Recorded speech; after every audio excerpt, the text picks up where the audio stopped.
calculate the heat produced when 48,000 coulombs of charge is transferred in 6 minutes through a potential difference of 50 volts.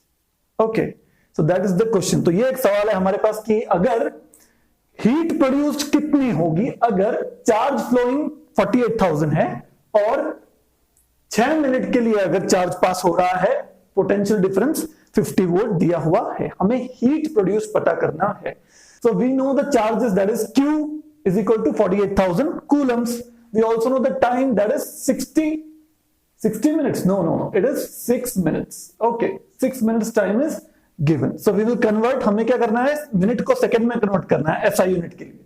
तो 6 minutes को 60 seconds, हर minute में 60 seconds होते, तो आएगा answer 360 second, 360 seconds. After that, potential difference is given as 50 volts. So 50 volt is the potential difference. We have to find out the heat generated right here. So dear friends, first of all, we should be knowing the Joule's law of heating. Joule's law of heating हमें पता होना चाहिए. क्या है Joule's law of heating? H is equal to I square into R into T. ये है हमारा Joule's law of heating. लेकिन इसके लिए हमें 3 चीजों की जरूरत है. We need 3 values right here. We should be knowing about these 3 physical quantities to get the value of H. H की वैल्यू निकालने के लिए हमें हमारे पास 3 चीजों की वैल्यू होनी चाहिए, I, R और T. और अभी हमारे पास फिलहाल सिर्फ T की वैल्यू है. Right now we have only the value of T. So how we will find out? We will find out it by part. First of all, I'll do the first part. That is, I'll find out what I. ठीक है, सबसे पहले हम पहले part में सिर्फ I की value निकालेंगे. ठीक है, तो I की वैल्यू हो जाएगी. फिर दूसरे पार्ट में हम क्या करेंगे, R की वैल्यू निकालेंगे. दूसरा part, the second part is right here. Here we will find out the value of resistance, and finally we'll use the 2 values of current and resistance into the formula, and we'll find out how much heat is generated. So dear friends, here we know that what is current? Current is, क्या होता है current? Current यानी कि rate of flow of charge होता है. क्या मतलब है मेरा कहना, कि कितने कूलम चार्जेस कितने समय में बहे, ये जो होता है इसे कहते हैं हम current. So in English you can say the rate of flow of charge, how much charge flows in per unit time, you can say. So that is the ratio Q upon T. So the value of charge is 48,000, whereas the time in second is 360. So when we, first of all, we'll cut the zeros, then 12 3 the 36, 12 4 the 48. So 400 upon 3. So that is the value right here. Current कितना आया है, 400 upon 3 amperes. ठीक है. If we divide it further, we will get 133.33 amperes. So dear friends, listen to me very carefully. मेरी बात ध्यान से सुनिए. इस केस में मैं ये वैल्यू कंसिडर नहीं करूंगा. क्यों? क्योंकि मुझे इस वैल्यू का स्क्वायर करना है और चांसेस है कि आगे एलिमिनेशन होगा, यानी कि कटिंग होगी. So I know that in further calculations I will be able to get cancel some fractions, okay, and I'm getting a simplified answer. So that's why I'm not taking this value in the calculation, but I'm taking the fractional value. Okay, that is the reason. So I kept it as it is. We don't have to take this value. हमें ये value लेनी नहीं है calculations में, dear friends. ठीक है.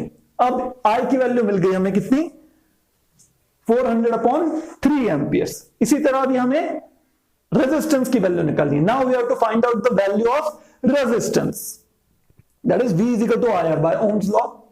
तो R is equal to V by I हो जाएगा. अब R is equal to 50 volt upon, अभी जो हमारा करंट निकला 400 बाय 3. फिर ये रेसिप्रोकल होके सामने आ जाएगा मल्टीप्लिकेशन में, और फिर 50 0 0 पहले कट हो जाएंगे, 5 8 40 हो जाएगा, तो बचेगा 3 bye 8.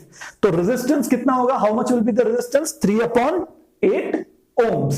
If we do the calculation, we'll be getting the value as 0.375 ohms. So dear friends, we don't have to use, हमें ये जो वैल्यू आई है डेसिमल्स में, ये यूज नहीं करनी है, क्योंकि यहां पर सिंप्लीफिकेशन होगा. जब कैंसिलेशन होगा तो चीजें अपने आप आसानी से सिंप्लीफाई हो जाएंगी. सो ये वैल्यू भी हम यूज नहीं करेंगे डियर फ्रेंड्स. तो इन सब चीजों का ध्यान रखिए. Please take care of these things, because these things will get you into trouble, और it may cost you more time. आपके लिए समय ज्यादा वेस्ट हो जाएगा अगर आप इसके पीछे पड़ते रहे, तो फ्रैक्शन में वैल्यू निकालते रहे अब हम क्या करेंगे, थर्ड स्टेप, अब हम क्या करने वाले हैं, I की वैल्यू 400/3 मिली है, R की वैल्यू 3/8 मिली है, ये वैल्यू मैं यहां पर हमारे जूल्स लॉ ऑफ हीटिंग में पुट अप कर दूंगा। तो क्या होगा, 400/3 का होल स्क्वायर यानी कि I का स्क्वायर, और R यानी कि 3/8, और टाइम हमें दिया हुआ है कितना, हमने अभी जो निकाला time, what do we know, the time will be 360 seconds. Now square of 400 will be how much, the 2 zeros will be getting added further, okay, and the square of 4 will be 16, the square of 3 will be 9. These things are as it is, and now the cancellation will take place. First of all, 8 1s are 8, 8 2s are 16, so the remaining zeros are right here, बाकी के zero यहीं लगा दिए, 8 1s are 8 हो गया, 8 2s are 16 हो गया। अब 3 1s are 3 हो गया, 3 3s are 9 हो गया, ठीक है। अब ये 3 और यहां का 360 कट हो जाएगा, 3 1s are 3, 3 12s are 36, 12 3s are 36, यानी कि ये बचा 12 और ये 0 ऊपर आ गया, तो ऊपर क्या बचा, सिर्फ 20,000 इंटू 120, ठीक है। नीचे सब कुछ कैंसिल हो गया, नीचे सिर्फ 1 बचा है। अब that is 2 4 and there are how many zeros, 5 zeros in front of it, okay, so we will get the answer as heat generated will be 2400 kilojoules. So it is always appropriate to express high levels of figures of energy in kilojoules so that the number will be small, okay. कभी भी बड़ी value अगर आ रही है आपकी heat की, तो उसको आप किलो जूल्स में एक्सप्रेस करिए, वो जरा छोटी दिखाई देगी। ये क्या आंसर आया हमारा, 2400 किलो जूल्स हमारा आंसर आया। So dear friends, here you have to take care of not taking the answers in decimal places. इससे हमने ये सीखा क्या, कि डेसिमल प्लेसेस में वैल्यूज लेने की जरूरत नहीं पड़ेगी, क्योंकि हम जब आगे उससे सब्स्टिट्यूट करेंगे, when we are going to substitute it in the main formula, they'll be getting cancelled and we'll be getting a simplified answer. वो जो वैल्यूज होंगी अपॉन में जो फ्रैक्शंस में आई है वो सिंप्लीफाई हो जाएंगी और हमारा फाइनल आंसर बहुत ही इजीली निकल जाएगा। सो डियर फ्रेंड्स, आज के लिए इतना ही। Subscribe to my channel and hit the bell icon to never miss a video. Thank you very much.